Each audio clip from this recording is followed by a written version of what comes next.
Сәлеметсіздер ме, құрметті әділ қазылар алқасы. Мен Шолпан Мұхамедқалиқызы, бала жанының бағбаны болған тәрбиешімін. Кәсіби білім жолым 2016-2019 жылдары Қостанай гуманитарлық колледжінен бастау алып, 2020-2023 жылдары Қостанай өңірлік педагогикалық университетінде бастауыш оқыту әдістемесі мамандығы бойынша жалғасын тапты. Қазіргі таңда Қостанай облысы Жангелдин ауданы Торғай ауылындағы Балдырған бөбекжай бақшасында тәрбиеші қызметін атқарып келемін. Педагогика саласындағы еңбек өтілім 7 жыл, санатым педагог сарапшы. Мен үшін тәрбиеші жүрегі мейірімге толы, әр баланың жан дүниесін түсіне білетін ерекше маман.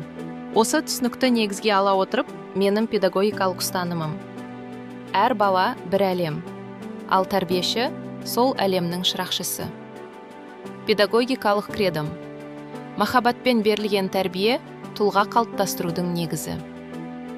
Өз тәжірибемде жасанды интеллект элементтерін қолдану арқылы балалардың ой өрісін кеңейтіп, тілін дамытуға ерекше мән беремін.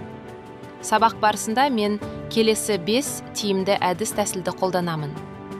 Біріншісі, ойын арқылы оқыту. Бала ойын арқылы қоршаған ортаны танып, еркін дамиды. Екіншісі, ертегі терапиясы.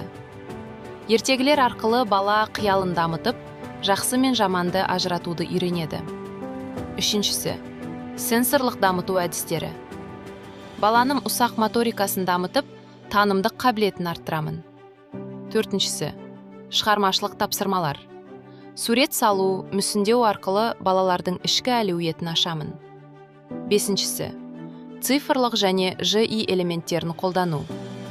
Қызықты визуалдар мен интерактив арқылы балалардың қызығушылығын арттырамын. Менің басты мақсатым әр баланың жүрегіне жол тауып, олардың бойындағы жасырын талантты ояту. Жетістіктеріме тоқталсам, оқушыларым білім айнасы республикалық сайысында бояулар құпиясы номинациясы бойынша 2-ші орын иеленсе, ұлттық құндылық шығармашылық байқауында 1-ші орынға ие болды. Өзім республикалық басылымдарда, аудандық газетте авторлық мақалалар жариялап, алғыс хаттарға ие болдым. Үнемі кәсіби даму үстінде болып, түрлі семинарларға қатысып, сертификаттармен марапатталдым. Шеберлік сыныптарын өткізіп, дипломдарға ие болдым. Мектепке дейінгі тәрбиелеу мен оқытуды ұйымдастыру жолдары тақырыбындағы дөңгелек үстелге қатысып, арнайы сертификат алдым. Сонымен қатар, тәуелсіз елдің көшбасшысы жастары форумында семинар өткіздім. Білім және ғылым саласындағы жеткен жетістігім үшін Жангелдин ауданы жастарының алтын кітабына енгізілдім. Бірақ мен үшін ең басты жетістік ол баланың жүрегіне жол тауып, сол жүрекшелерден өз орнымды табу. Мен бұл жетістіктерімді өз кәсіби жолымның бастауы деп білемін. Алда әлі де талай биік белестерді бағындырамын деп сенемін. Баршаңызға, назарларыңызға рахмет.